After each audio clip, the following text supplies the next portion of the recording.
Saúdo a todos na paz do Senhor Jesus. Irmãos, vamos dar continuidade na nossa meditação na Santa Palavra de Deus. Nós estamos meditando hoje no livro de 1 Coríntios, no capítulo de número 11, a partir do versículo de número 21. Amém, irmãos? Aleluia, Pai, louvado seja Deus. Glória a Jesus. Aleluia, Pai, santo é o teu nome, Senhor. Louvado seja Deus. Dimensões, dissensões nas ceias de irmãos. O modo de celebrar a Santa Ceia do Senhor. Nisto, porém, que vou dizer-vos, não vos louvo, porquanto vos ajuntais não para melhor, senão para pior.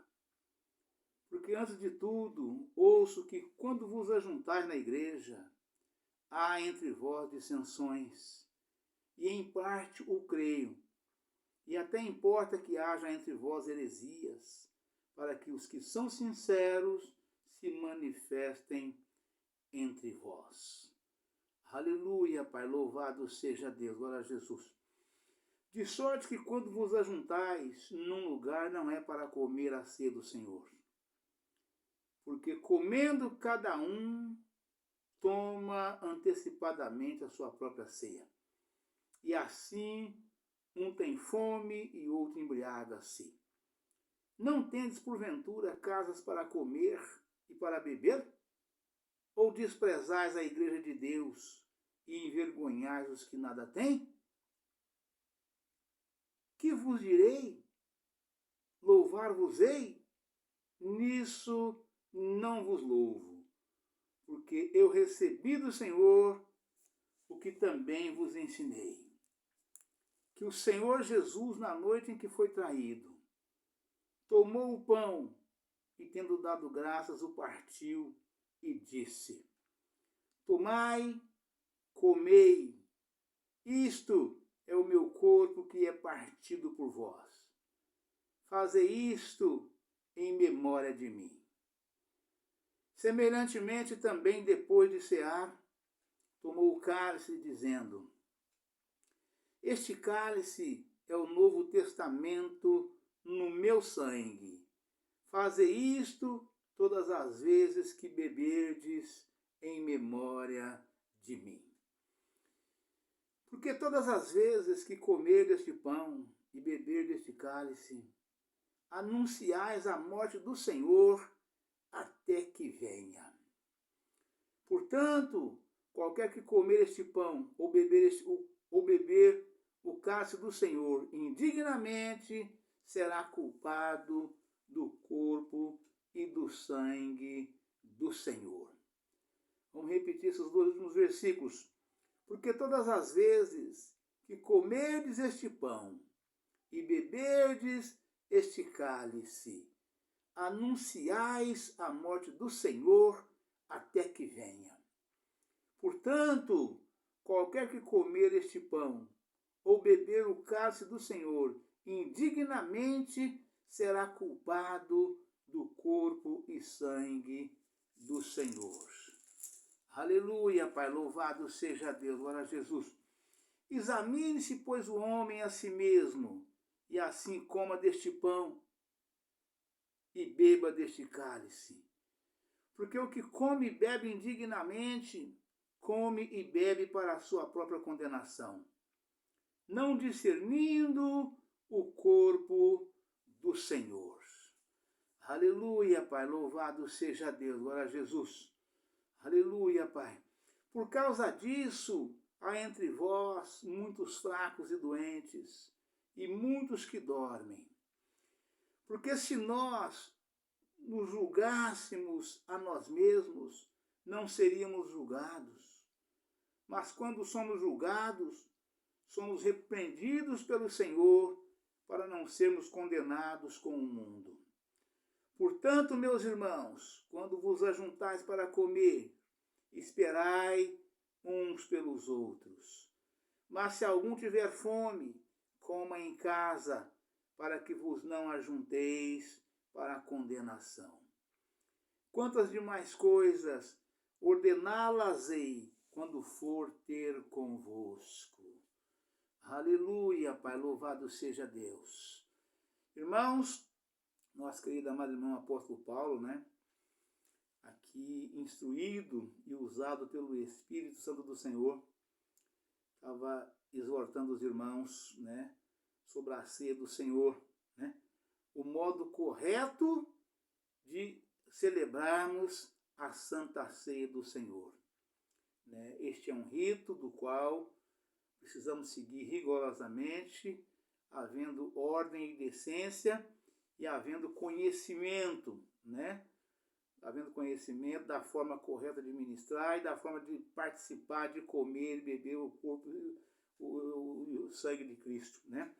Que é o pão e o vinho do qual nós bebemos. Antes de bebermos, nós oramos, né? O ministrante, o ministro da ceia, né? Juntamente com a igreja, a gente ora exatamente para que o Senhor venha santificar aquele pão. O Senhor venha santificar aquele vinho, para que ele tenha, né? Para que ele tenha o efeito necessário, né? Para que possa realmente surtir as nossas vidas, né? Da forma que o Senhor nos recomendou, né? Que uma vez você pegando o pão, partindo o pão, pegando o suco da uva, o suco da videira, o suco sem álcool, né?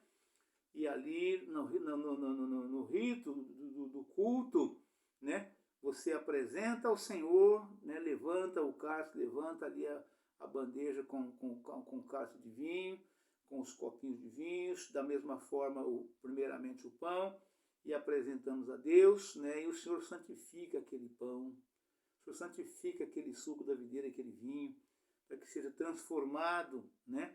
No seu significado, né? Não no seu aspecto físico, mas no seu significado, ali sendo o corpo de Cristo e o sangue de Cristo, da forma que o próprio Senhor fez e determinou que nós fizéssemos também, né? E os irmãos ali juntavam, né? No dia de Santa Ceia, né?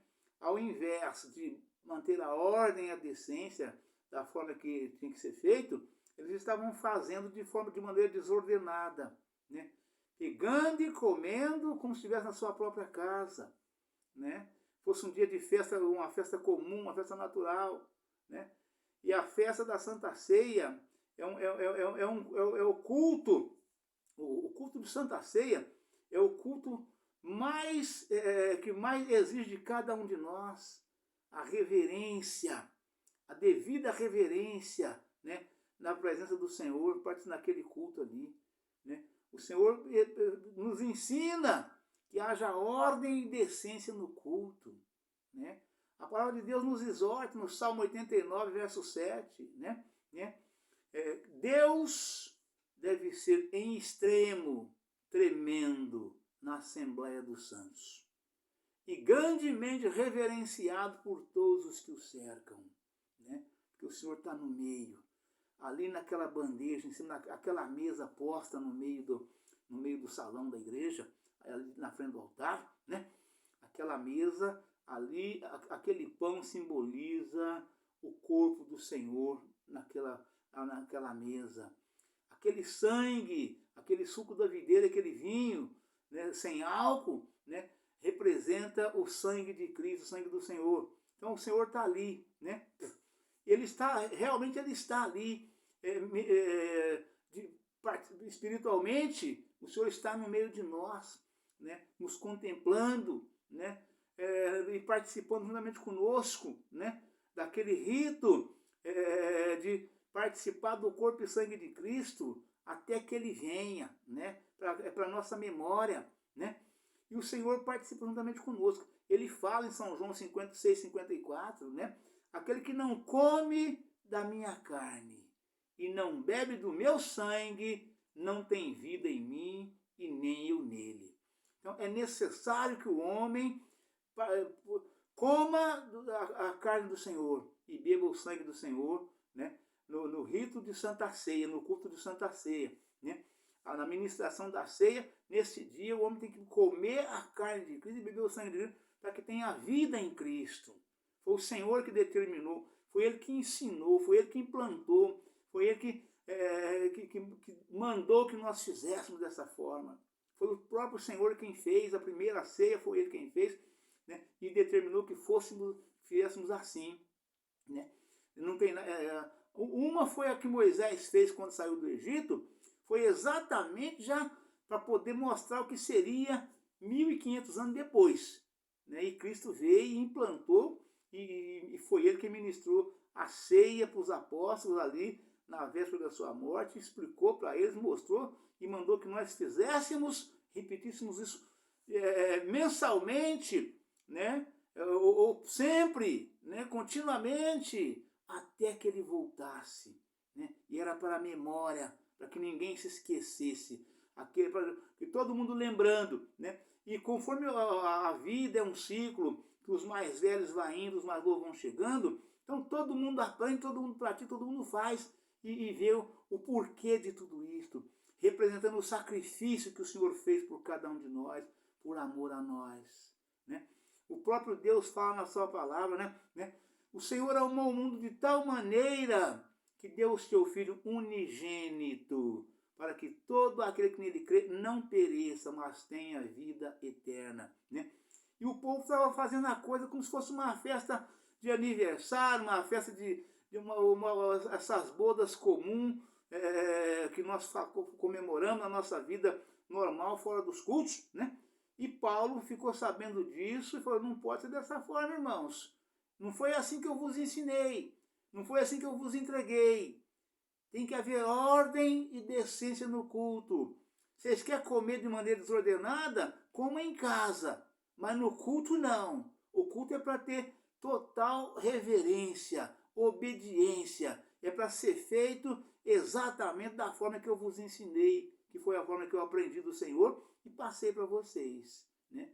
Paulo tinha essa autoridade, ele falou, e a palavra tem essa autoridade sobre nós hoje, e tem que ser da mesma forma. Né? Esperai uns pelos outros. Não é para ir pegando e já ir comendo e já ir fazendo aquele auê todo, não. Não é dessa forma, não. Né? Então, vamos agora passar para a meditação, exatamente na parte das referências, aonde, a partir do versículo número 21, né? Versículo número 21 está escrito, né? Porque comendo cada um toma antecipadamente a sua própria ceia, e assim um tem fome e outro embriaga-se, né? Não tendes porventura casas para comer e beber? Ou desprezais a igreja de Deus e envergonhais os que nada têm? Que vos dizei? Né? Louvar-vos-ei? Nisso não vos louvo. Ou seja, um comportamento ruim, comportamento pecaminoso, né? Comportamento completamente fora do carnal, né? Comportamento carnal. E o culto ao Senhor é um culto espiritual.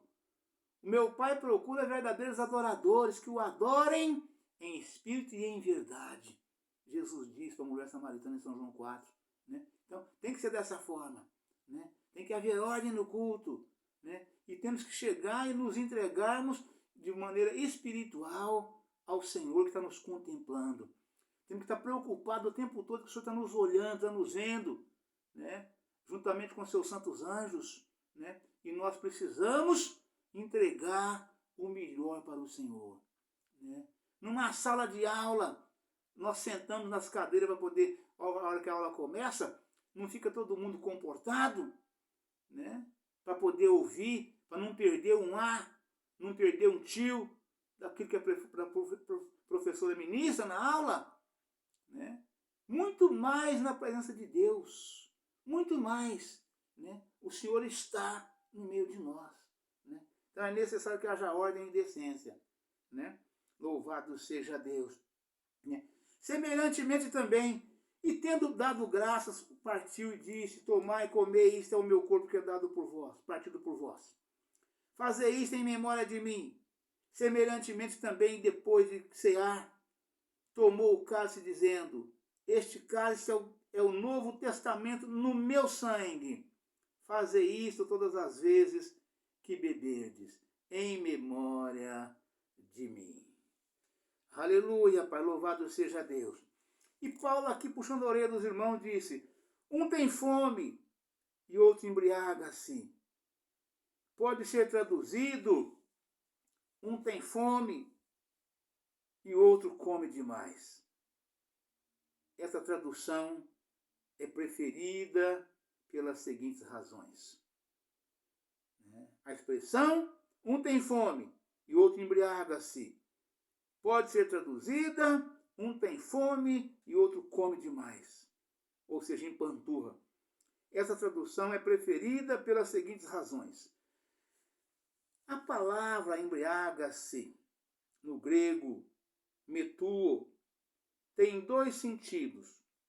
Pode referir-se a ficar bêbado, ou ficar farto ou satisfeito, sem qualquer referência à embriaguez.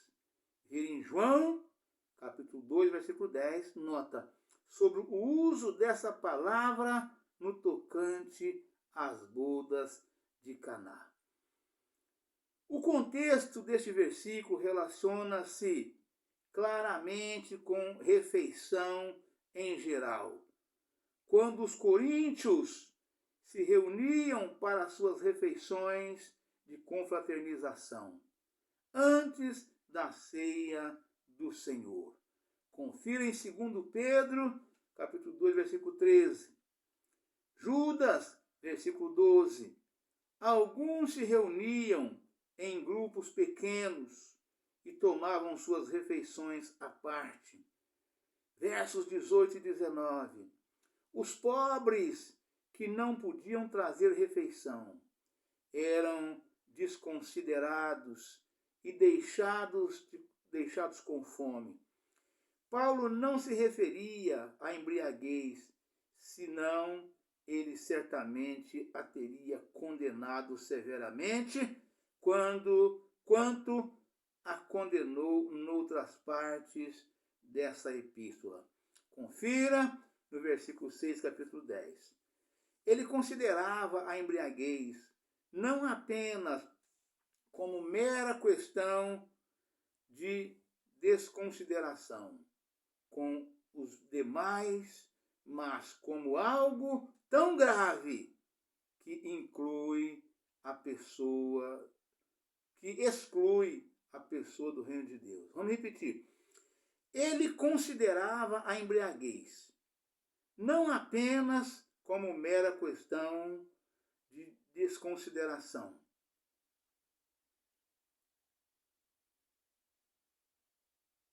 com os demais, mas como algo tão grave que exclui a pessoa do reino de Deus. Capítulo 6, versículo 10 de 1 Coríntios 11. Gálatas, capítulo 5, versículo 21. Meu corpo, o meu sangue. Versos 24 e 25 do capítulo 11. Tendo dado graças, o partiu e disse, tomai e comei, isto é o meu corpo que é partido por vós. Fazei isso em memória de mim. Semelhantemente, também depois de cear, tomou o cálice, dizendo, este cálice é o Novo Testamento no meu sangue. Fazei isso todas as vezes que beberdes, em memória de mim. Essas palavras se referem ao corpo de Cristo, ofertado mediante sua morte, bem como seu sangue derramado como sacrifício na cruz. Cristo, ao falar do pão, isto é o meu corpo, quis dizer que o pão representava o seu corpo. O cálice representava o seu sangue derramado no Calvário para a ratificação do Novo Testamento. Verso 25. Comer o pão e beber o cálice significam proclamar e aceitar os benefícios da morte sacrificial de Cristo. No versículo 26. Aleluia, Pai, louvado seja Deus. Porque todas as vezes que comer deste pão e beber deste cálice, anunciais a morte do Senhor até que venha. Aleluia, Pai, louvado seja Deus. Verso 27. Portanto, qualquer que comer este pão ou beber o cálice do Senhor indignamente será culpado do sangue, será culpado do corpo e do sangue do Senhor. Aleluia, Pai, louvado seja Deus. Glória a Jesus. Aleluia, Pai. Santo é o teu nome, Senhor. Comer e beber indignamente. Como é que o irmão e a irmã come e bebe o corpo e sangue do Senhor indignamente? Como é? Comer indignamente é participar da mesa do Senhor com um espírito indiferente,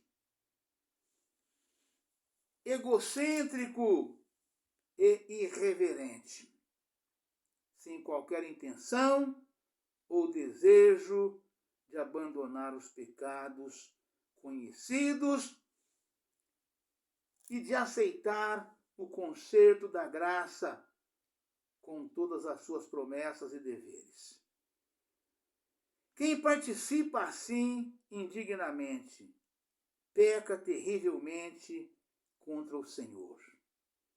É culpado de crucificar de novo a Cristo e torna-se imediatamente sujeito a juízo e retribuição. Aleluia, Pai, louvado seja Deus. Específicos nos versos 29 e 32. Ser culpado do corpo e sangue do Senhor significa ser considerado responsável pela sua morte. Aleluia, Pai. Louvado seja Deus. Por isso, irmãos, o crente, o verdadeiro crente, para participar do corpo e sangue de Cristo, se ele quiser ter parte em Cristo, parte com Cristo e Cristo com ele, ele precisa estar santificado. O tempo todo, de corpo, alma e espírito. E se algum pecado pequeno ele tenha cometido, entre uma ceia e outra, aí o Senhor fala na sua palavra: julgai vós a vós mesmos, e coma e beba do meu corpo e do meu sangue. Então o homem precisa julgar ele mesmo nos pecados pequenos. Grande nem pensar em cometer, mas os pequenos, se você pecou, você tem muitas igrejas, hoje eu nem não sei se ainda faz isso, mas fazia, que tinha ali no dia da Santa, já sabia por antemão, nós sabemos, já fica agendado o dia da ceia, então já fazia, a gente já determinava um jejum, no dia anterior, que antecedia a Santa Ceia, de tal hora até a hora da ceia, para poder participar do corpo e sangue de Cristo em jejum, os irmãos que pudessem, o máximo possível, porque quando os irmãos estão jejuando, os irmãos que verdadeiramente amam a Cristo, eles não pecam, em hipótese alguma, para tomar e comer o corpo e sangue de Cristo em perfeita santificação. Para quê? Para ter mais graça, mais conhecimento, mais sabedoria, mais entendimento, ser mais usado por Deus, para clamar, para orar e Deus responder. nas curas divinas, nas libertações das pessoas oprimidas por Satanás, né? Enfim, para tudo aquilo que provém, todo tipo de problema espiritual que as pessoas tiverem, né? E mesmo também no corpo, enfermidade, de modo geral, né?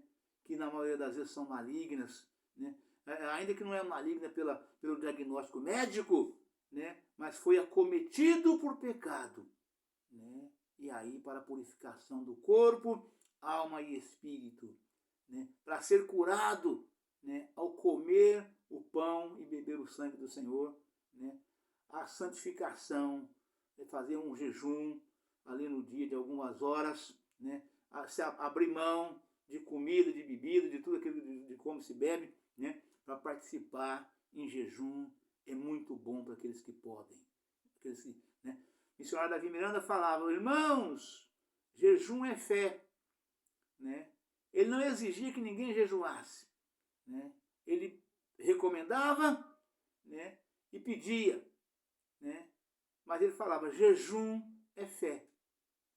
Aquele que tem fé de jejuar um dia inteiro, ele jejum o dia inteiro. Aquele que não tem, jejum meio-dia. Aquele que não tem, jejum algumas horas.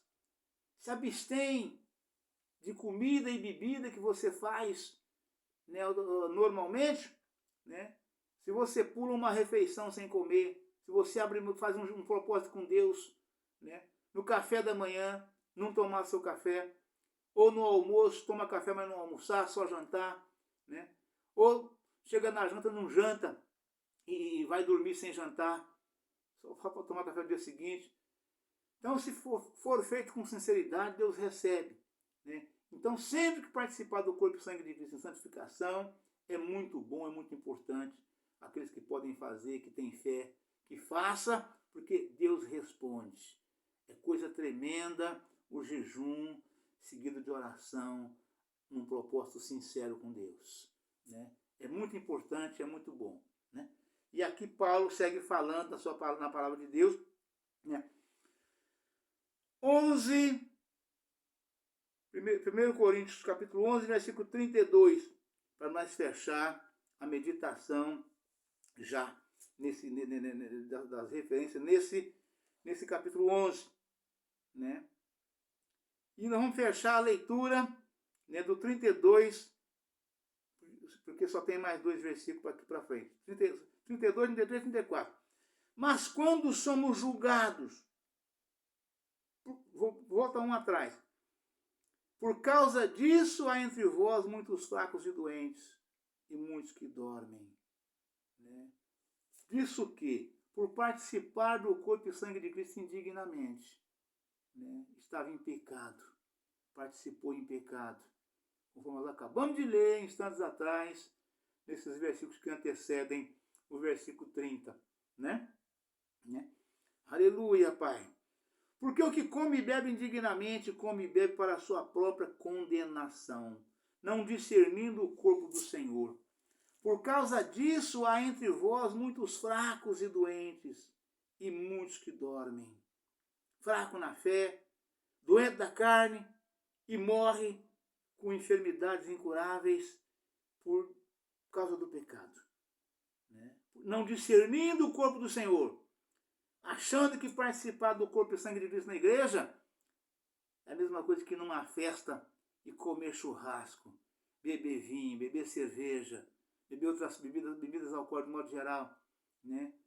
Pouco se importando com a situação que se encontra, né? O que foi feito, né? O que aconteceu durante o dia, durante a semana, durante o mês, né? Brigas, contendas, calúnias, difamações, disse-me disse, né?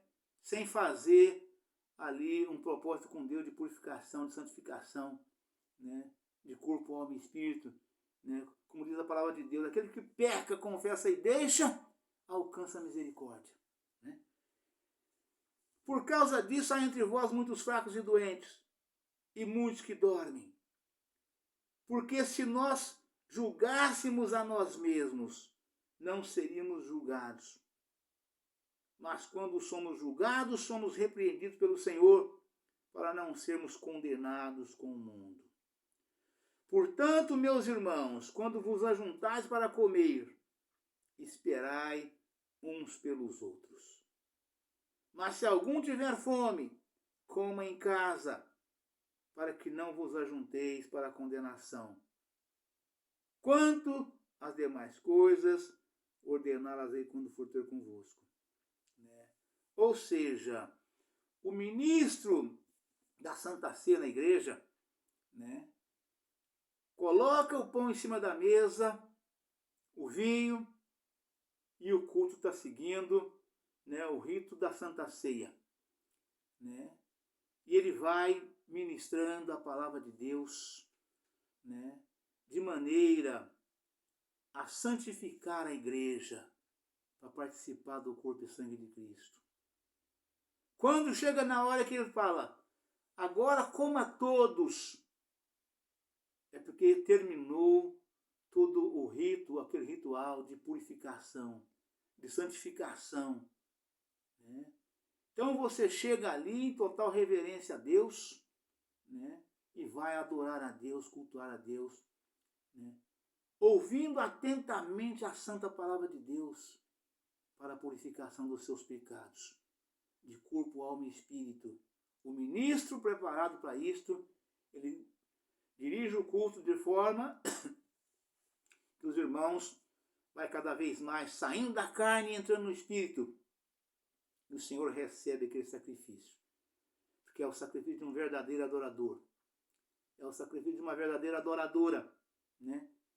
E na última oração que o ministro faz, junto com a igreja, pedindo o perdão de todos os nossos pecados.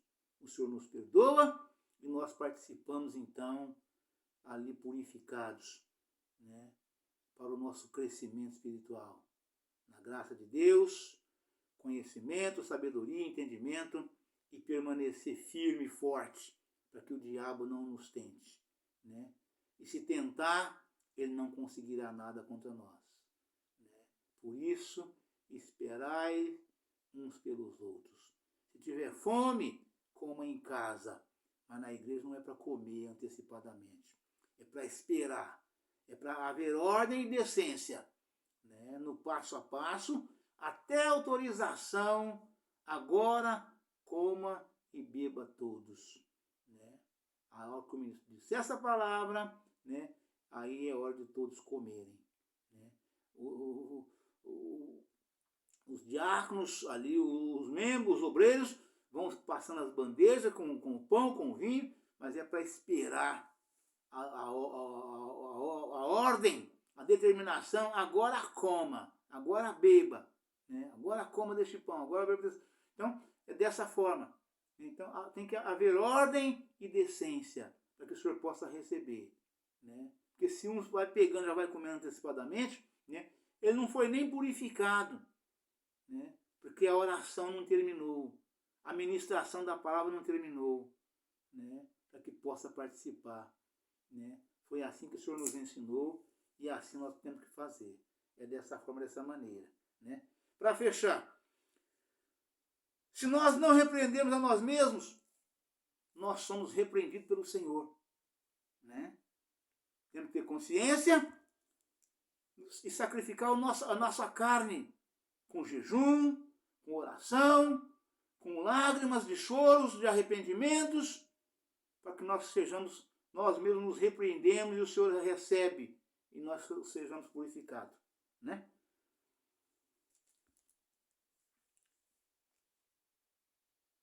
O propósito do julgamento e castigo pelo Senhor, confira no verso 30, é para que não sejamos condenados eternamente com o mundo. Esse propósito misericordioso de Deus é válido para todos quantos se arrependem dos seus pecados e se julgam a si mesmos devidamente. Verso 31. Amém, irmãos? Aleluia, Pai. Louvado seja Deus. Deus abençoe a todos. Um forte abraço. Ficam todos na paz do Senhor Jesus. Amanhã estaremos de volta com um novo vídeo, uma nova mensagem, em nome do Senhor Jesus. Amém? Aleluia, Pai. Louvado seja Deus.